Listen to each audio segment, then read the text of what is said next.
সাত সকালেই সবজি বাজারে ঘুরে রবিবাসরীয় প্রচার সারলেন বাঁকুড়ার বিজেপি প্রার্থী সুভাষ সরকার। কথা বললেন এলাকার পান চাষিদের সঙ্গেও। সাত সকালেই সবজি বাজারে ঘুরে নিজের রবিবাসরীয় প্রচার সারলেন বাঁকুড়ার বিজেপি প্রার্থী সুভাষ সরকার। এদিন দলের নেতাকর্মীদের সঙ্গে নিয়ে সাত সকালে বাঁকুড়ার পুরসভা বাজারে হাজির হন সুভাষ সরকার। কথা বলেন বিভিন্ন এলাকা থেকে বাজারে আসা পান চাষিদের সঙ্গেও। বাঁকুড়া জেলার বিস্তীর্ণ এলাকায় পান চাষ হয়। পান চাষের সাথে যুক্ত রয়েছেন কয়েক হাজার মানুষ। অন্যান্য বিভিন্ন সমস্যার পাশাপাশি উৎপাদিত পানের বিপণন সংক্রান্ত ব্যাপক সমস্যা রয়েছে। সুভাষ সরকার এদিন পান চাষিদের সঙ্গে কথা বলে নির্বাচনের পরে বিপণন সংক্রান্ত সমস্যা মেটানোর আশ্বাস দেন। পরে সুভাষ সরকার বলেন, সাংসদ উন্নয়ন তহবিল থেকে পান বিপণনের জন্য তালডাংরা এলাকায় একটি শেড তৈরির উদ্দেশ্যে 10 লক্ষ টাকা দেওয়া হলেও রাজ্যের শাসক দল ও প্রশাসনের অসহযোগিতায় তা বাস্তবের মুখ দেখেনি। লোকসভা নির্বাচনের পরে তিনি নির্বাচিত হলে তাঁর প্রথম কাজ হবে ওই শেড নির্মাণ। আজ প্রথম হচ্ছে দামি ভোটার স্লিপ, এটা লঞ্চ করলাম আমি নিজেই বিতরণের মাধ্যমে। তার কারণ সবকিছুতেই আমরা এগিয়ে আছি। নমিনেশন আমরা প্রথমে করেছি, আর ভোটার স্লিপও আমরা প্রথম লঞ্চ করলাম। আর এর সঙ্গে সঙ্গে এটাও বলতে চাই যে তৃণমূল ওদের নিশ্চিত হার ভেবে মানুষকে ভুল বোঝানোর চেষ্টা করছে। এই খবরটা যাওয়া উচিত সমাজে। কি ভুল বলছে যে গ্রামে গ্রামে গিয়ে বলছে যে আগে ভোট দেওয়ার সময় 1 নম্বর বোতামটা টিপে চেক করবে মেশিনটা ঠিক আছে কিনা। এত বড় অন্যায় হতে পারে না।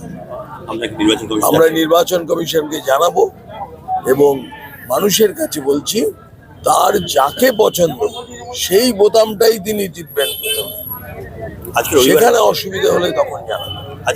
আর এর সঙ্গে সঙ্গে আমার যে পান বিক্রেতা এবং পানের যারা পান নিয়ে যারা সমস্ত কিছু করেন, চাষ করেন, তো তারা হচ্ছে মানে তাম্বুল, তার মানে তাম্বুলি সমাজের প্রতি শ্রদ্ধা জানানোর জন্য পান বিক্রেতাদের সঙ্গেও বিশেষ করে দেখা করেছি।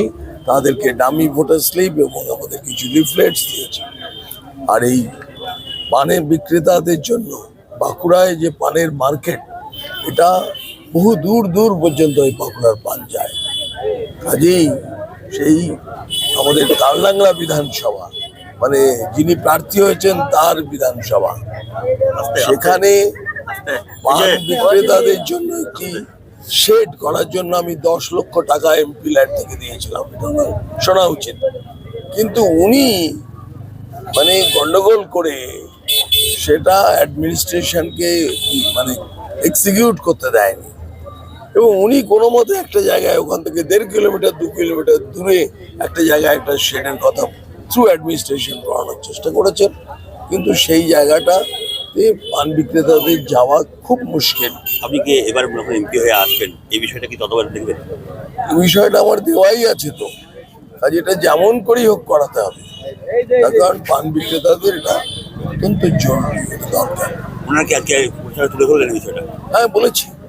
পান বিক্রেতাদের বলেছি আমি যে তালডাংরায় যে এত বড় পানের মার্কেট আছে, আর সেখানে একটা খুব বড় শেড, এর জন্য আমি অর্থ দিয়েছি, কিন্তু অ্যাডমিনিস্ট্রেশন এটা বাধা দিচ্ছে।